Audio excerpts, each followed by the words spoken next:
What's up, YouTube? Hopefully you've seen part one of our interview with Terry Adams and Scott O'Brien. It was a pretty long conversation. We hit on a lot of good stuff. So this is going to be part two, and I hope you guys enjoy.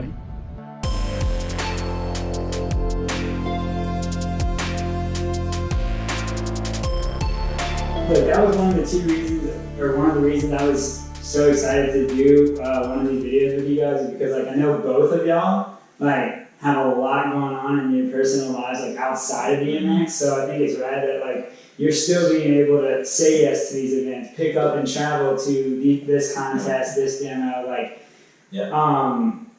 mean, I know you've got 3 kids of your own. Terry, you're a new father.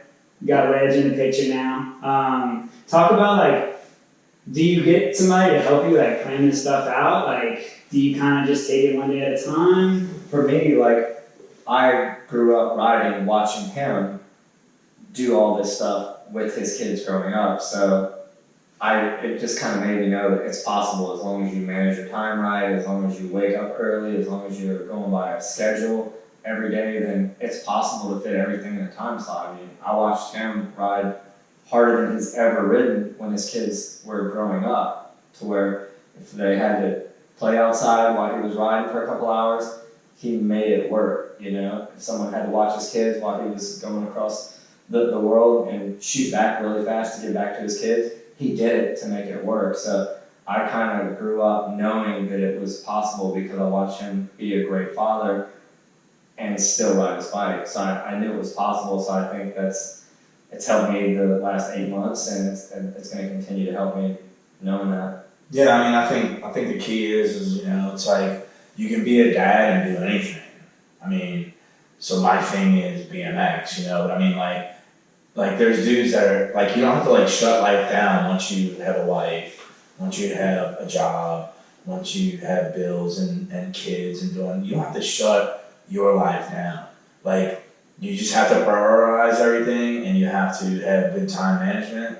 And if you suck at it for a while, just find a way to get better. And it's good for your kids when you ride BMX. It's really good for them because you come back from riding and you'll have a little bit better spirit about yourself. It's just some dudes like to go rock it out in the gym for 2 hours. Well, my gym is a BMX bike. Mm-hmm. So. And that is a change from what culture has been in the past. A lot of dads just, grind out work, and maybe their fun is hey, I'm gonna go fishing, But now there's people that grew up in my era where they're into skateboarding, they're into all these other sports, and it's cool. It's fun. Yeah, dude. I used to put my kids to bed at 9 o'clock at night, and I would go ride from 9:30 to 12:30, just because I knew I had to get it in. This is when I was competing a lot. Yeah. And I just had to get it in, and I just this is how it's gonna have to happen, and I'll just sleep less. Yeah. So just make it work, dude.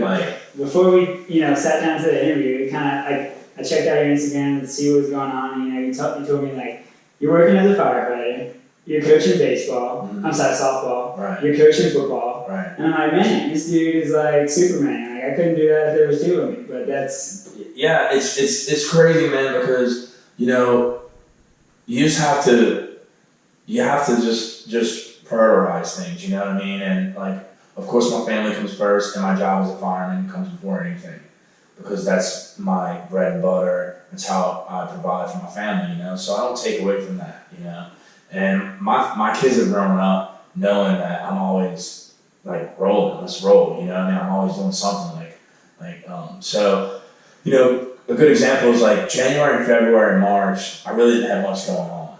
It was 3 months, and I was going absolutely berserk. I was going crazy. I was going to the gym every day. I was running. I was I don't know what to do with myself. So I gotta have something going down. I enjoy coaching football. I have for years. I played football in high school, and I played as a youth. All my years coming up, and I have always applied things from football to BMX and things from BMX to football. And so I got into coaching when my son was 6, and I've been coaching for years, and I coach high school football now. So that gets kicked off, but they know how things work, and they're cool with it. So I find a way to make it work. Yeah. And I'm the head coach for a high school softball team in New Orleans. So and I'm starting that gig will start in the spring. So I know that during those 2.5 months, pretty much won't do any demos and probably won't do much BMX traveling. I will ride my bike still in the mornings probably, but I won't be doing much traveling. I have to shut all that stuff down. So, and then just BMX is just a part of my life. So it's like, you know, some dudes do certain things and they do it all the time. So you just have to just understand that, you know, when you get the girlfriend, when you get the car, when you start driving, when you start doing the things, like when you leave your passion and what you love, like part of your life is it's gonna feel it. You know what I mean? So like, if I was passionate about BMX when I was 10 years old, I'm 46, and I'm still passionate about BMX. Like, not many people could say that. Yeah. I mean, like, I'm sitting here looking at a combined easy 50-some years of BMX experience. So it's like really cool to sit down with you guys now. I'm 26 and I've been riding for over 10 years. Probably, I mean, riding my bike for 15, but I've probably been taking BMX seriously for like 10. But if I can do it another 10, 15, 20 years, I absolutely will. I don't plan on stopping. And I do agree 100% with what you said about, you know, when you take that passion away, like, you're gonna feel it. Because like, when I came out of college, I got a job and I was making good money. So like, the money was there, but I was so unhappy. Like, it was taking an unhealthy amount of my time and I did not get to ride. And like, that's when I knew, like, about a little over a year and a half ago, I had to make a change. And that's all part of why the shop is a thing. And like, nothing gives me that same sense of achievement or just, it's like a therapy for me to be on my bike and enjoy bike riding. Not just like myself doing it, but helping other people get into that, helping people get better, progress. I love seeing that. So. Yeah, and look, I know a dude that works for NASA. That's a pro BMX rider, Art Thompson. I know another guy that is almost finished being a doctor, Dax Wolford. He rides flatland BMX. I mean, there's dudes that do tons of stuff and ride still, and you can still do it. Like, don't let society tell you you're supposed to follow this mold. Like, yeah, dude, wear a suit Monday through Friday. Go rock it out, kill it, make your money, work hard with the people that you work. Take some of your aspects of what got you in BMX so far and apply that to your business side of the world. And then don't forget about the BMX side. Like, on a Sunday morning, you might just want to go get 2 hours in. You know what I mean? So it can help you. You know, and you don't have to shut life down, you know, because you're professional and you're this and you're that, you know. So there is definitely some challenges associated with it. Like, for example, have you ever had a BMX injury that's kind of like prevented you from working or doing other things in your life? Well, I've had some injuries, but that part of it is probably why I stopped riding street and park. Because I knew that my muscle memory and how far I've gotten in flatland BMX,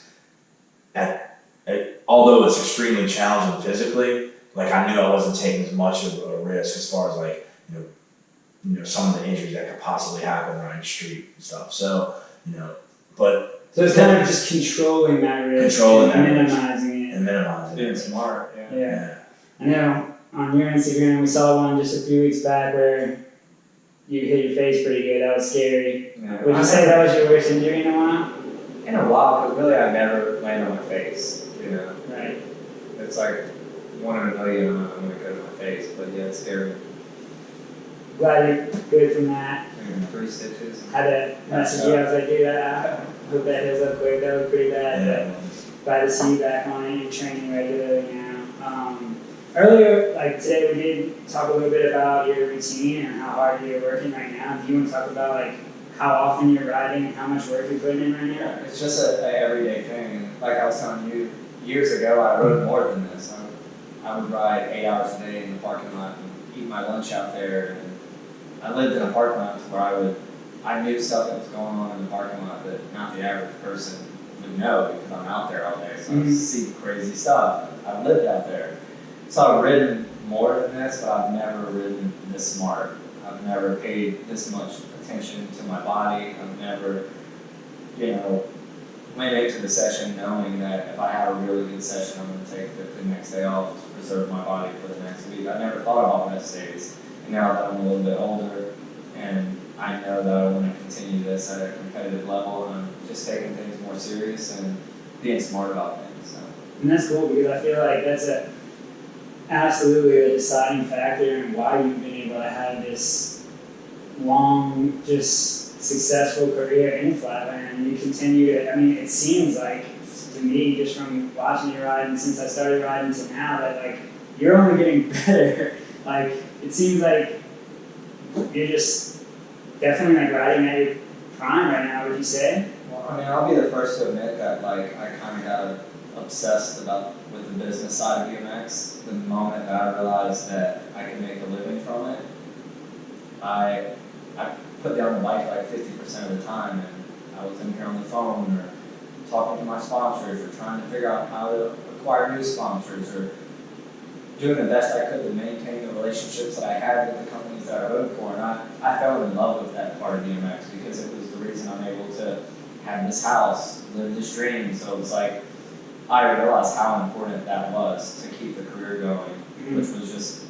talking to these companies and making sure I kept them happy. And if one thing didn't work out with that company, I would kind of move over to the next company and figure out what I learned from working with the previous company and bring that stuff over. And I was obsessed with that part of BMX for a long time, and I don't want to say it hurt my progression. It definitely slowed me down a little bit, put down the bike 50% of the time, but now I'm kind of at a point to where I'm ready to put the gas on and start riding pretty hard. So.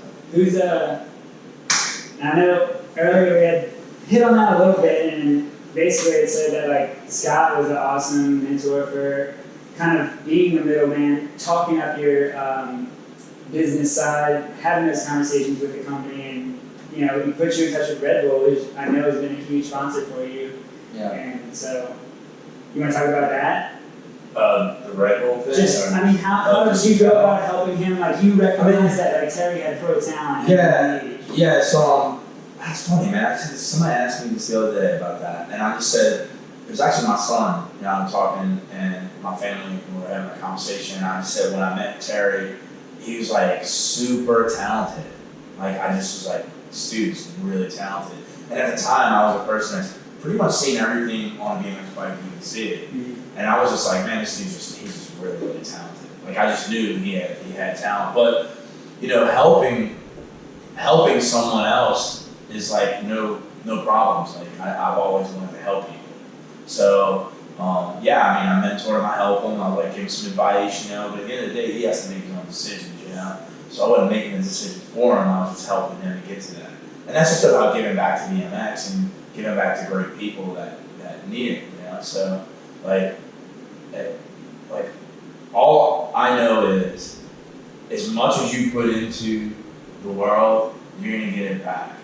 If you're constantly just taking, at the end of the day, you haven't done anything. Right. So if I'm just like giving someone back advice and helping someone, and like Terry, you know, it came back to me 10 times.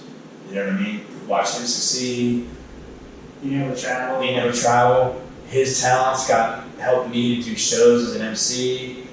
Him getting successful, talking to my daughter, having a conversation with her on the phone, helping her towards her success. Once again, I wasn't looking for anything in return. I just saw a dude with a lot of talent. I knew a lot more about the world than he did, and I just was like willing to just help him. Yeah, it was more about too, like not just about the bike riding. It was more about, you know, he knew if I was gonna be successful being a bike rider, I had to be a great person too. So he was kind of right there. If I were to step out of line a little bit, push me back over and go, no, that's not cool. And those things, you need someone like that when you're young to kind of push you, to keep pushing you in that straight direction and all that stuff. It really helped me when I did start working with companies. It was like, they seen I was a great bike rider, but they also seen that I was a great communicator, and they also seen that I was easy to talk to and easy to work with. And all that stuff wrapped up is the reason why Brock Rayford has a career in BMX, because he's great at bike riding, but he's just as good as a person. Yeah. Yeah, I agree 100%, man. I try to every time like Odyssey or Volume come out with another Rock Racer product, I try to, you know, like make sure I have as many as I can get at the shop because I'm just happy to support that guy. He's a great person. He's always had a great attitude for as long as I've known him, and the talent's there as well, obviously, which is why he's, you know, one of the top street riders in the BMX today.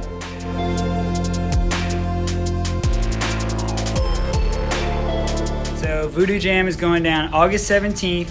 Pro finals start at 6:30 p.m. and it's happening at Generations Hall in New Orleans, Louisiana. You can get your wristbands at Drop In BMX and Skate Shop. If you have any other questions, feel free to comment on here or message us on Instagram at Drop In BMX and Skate. We'll take care of you from there, and we'll see you guys at Voodoo Jam. Thanks.